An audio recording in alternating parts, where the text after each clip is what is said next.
नमस्कार। दांतों की सही तरीके से अगर देखभाल ना की जाए तो पायरिया हो सकता है। दांतों को सेहत और सुंदरता का आईना माना जाता है, लेकिन खाने के बाद मुंह की साफ सफाई ना करने से दांतों में कई प्रकार की बीमारियां शुरू हो जाती हैं। दांतों की साफ सफाई में कमी के कारण जो बीमारी सबसे जल्दी होती है वो है पायरिया। सांसों की बदबू, मसूड़ों में खून और दूसरी तरह की कई परेशानियां पायरिया के लक्षण हैं। तो चलिए जानते हैं आज डॉक्टर ललित जी से पायरिया के बारे में। पायरिया क्या होता है? पायरिया मोस्टली मसूड़ों की बीमारी है जो मुंह में पाए जाने वाले बैक्टीरिया करते हैं। इससे बच कैसे सकते हैं हम लोग? पायरिया से बचने के लिए दांतों की नियमित सफाई ज़रूरी है। नियमित सफाई हम लोग खुद सेल्फ कर सकते हैं या फिर हम लोग प्रोफेशनल्स के पास जा सकते हैं। इंडिया में मोस्टली डेंटिस्ट ही पायरिया का इलाज करते हैं। पायरिया से कैसे बच सकते हैं? इसमें दांतों के ऊपर जमे हुए बैक्टीरिया, प्लाक, खाने की लेयर, ये तीनों मिलके लंबे समय के बाद एक कैलकुलस की लेयर फॉर्म कर देते हैं जिसे हम लोग टाटर कहते हैं।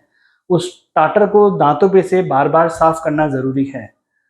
अगर हमारे दांत की अच्छी सफाई होती है, हम लोग खुद ब्रश से सुबह नाश्ते के बाद और रात को खाना खाने के बाद 2 बार अच्छे तरीके से ब्रश करते हैं तो दांतों में ये लेयर बहुत ही कम से कम जमती है। दांतों का चेकअप कितने दिनों में करवा लेना चाहिए? 6 महीने से 1 साल के बीच में डॉक्टर के पास जाके हमें दांतों का चेकअप करवाना चाहिए ताकि मसूड़े की बीमारियों से हम लोग बच सकें।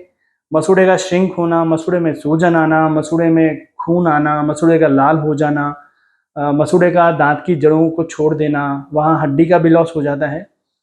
एक स्टेज तक हम इसको रिपेयर करके स्टेबल कर सकते हैं, बट अगर ये पायरिया अपने लेवल से भी बहुत ज़्यादा स्टेज पे पहुंच जाता है तब इसका इलाज करना बहुत मुश्किल होता है, इसका मेंटेनेंस भी मुश्किल होता है। इसलिए हम हिलते हुए दांतों में इस कंडीशन से उन दांतों को हटा सकते हैं और नए प्रोसेसेस कुछ आर्टिफिशियल हैं वो हम लोग उनको दे सकते हैं। पायरिया में बचाव क्या है? पायरिया से बचने के लिए हमें मोस्टली 2 बार सफाई करनी होती है। दिन में हम लोग कोशिश करें जितना हो सके सलाद या फाइबर अपने खाने के साथ खाएं और मीठा या चिपकने वाली चीज़ें कम से कम खाएं, जैसे मिठाइयाँ, चॉकलेट, शुगर सिरप कम से कम लें। और दांतों को जितना हो सके हम लोग 2 से 3 बार अच्छे से साफ करें। कई बार हम लोग माउथ वॉश का भी प्रयोग करने के लिए कहते हैं, वह बिल्कुल लिमिटेड टाइम तक 15 दिन या 1 महीने तक ही करना चाहिए, वो भी डॉक्टर से पूछ के और केवल 1 बार। रात के समय या दिन के समय उसको डाइल्यूट करना है नहीं करना है वो आपको डॉक्टर कंप्लीट बता पाएंगे किस तरह उसका यूज़ करना है, बट उसको लंबे समय यूज़ नहीं करना चाहिए, शॉर्ट समय ही यूज़ करना चाहिए। उसे लंबे समय यूज़ करने से आपके दांतों में स्ट्रेन आ जाएंगे और आपके जो जीभ की टेस्ट बर्ड्स हैं वो भी डिस्ट्रॉय हो जाती हैं, उससे आपको खाने में टेस्ट कम आ सकता है। इसलिए इसका यूज़ बहुत कम और डॉक्टर से पूछ के ही करना चाहिए। कई लोग माउथ वॉश में लिस्ट्रीन है या फिर और भी कोई कंपनी के माउथ वॉश हैं वो बहुत रेगुलर यूज़ करते रहते हैं, ऐसा नहीं करना चाहिए। माउथ वॉश केवल 1 बार यूज़ करना चाहिए रात को सोने से पहले और समय वो आपको मोस्टली 15 दिन से 1 महीने तक ही करना चाहिए। ब्रशिंग आप 2 से 3 बार अच्छे से कर सकते हैं अच्छे मेथड से, अल्ट्रा सॉफ्ट ब्रश लेकर। और भी एक डिवाइस है जिसे हमें दांतों के बीच में साफ सफाई कर सकते हैं।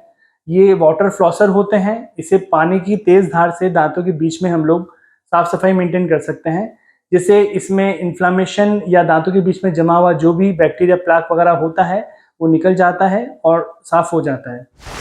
दांतों में खाना फंसने का कारण क्या है?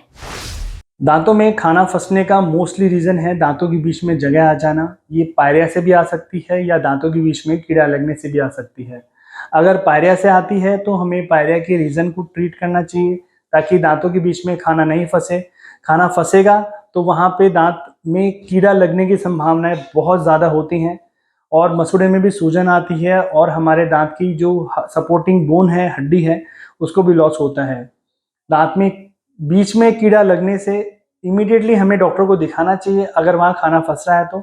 अगर कैविटी होती है तो हम लोग उसे साफ करके एक परमानेंट रेस्टोरेशन वहाँ पे हम लोग कर सकते हैं, ताकि दांत के अंदर जितना भी खाना फंस रहा है वो नहीं फंसे और दांत को आगे डैमेज नहीं हो।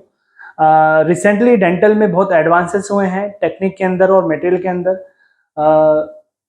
पहले हम लोग सीमेंट या उसके कुछ सब्स्टिट्यूट मटेरियल अमालगम भरा करते थे, जो हमारे स्वास्थ्य के लिए हानिकारक नहीं है क्योंकि उसमें मरकरी का बहुत ज़्यादा प्रयोग किया जाता था। आज हम उस चीज़ से, उस इरा से उठ के अलग जा चुके हैं। हम डेंटल रेजिन्स यूज़ करते हैं, वो भी बहुत स्ट्रॉन्ग अच्छे मटेरियल आते हैं जो हमारे दांत की जो स्ट्रेंथ है उससे मैच हो पाते हैं। उन्हें भर के हम लोग लंबे समय तक अपने दांतों को लंबा अच्छा कैविटी फ्री रख सकते हैं और चला सकते हैं हम लोग। ब्रशिंग करने का सही तरीका कौन सा है और कितनी बार करनी चाहिए?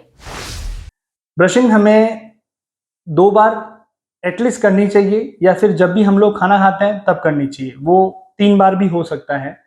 ब्रश करते समय हमेशा हमें अच्छी कंपनी की अल्ट्रा सॉफ्ट ब्रश ही चूज करनी चाहिए। सॉफ्ट भी नहीं, मीडियम और हार्ड बिल्कुल नहीं। इन ब्रश से अगर आप दांतों की सफाई करते हैं, अगर हार्ड ब्रश आपने यूज की है और आप उससे अपने दांतों की सफाई करते हैं, तो दांतों के ऊपर इनेमल के अंदर हमारे पास जड़ों में डेंटिन होता है। वो डेंटिन वहाँ घिसने से हमारे दांत की मसूड़े भी हट जाते हैं, वहाँ बोन भी लॉस हो जाती है और हमारे दांत का डेंटिन कट जाता है। लंबे समय तक ये करने से हमारे दांत में सेंसिटिविटी ज़्यादा हो जाती है और नसें एक्सपोज हो जाती हैं और हमारे दांतों में पस भी पड़ जाता है।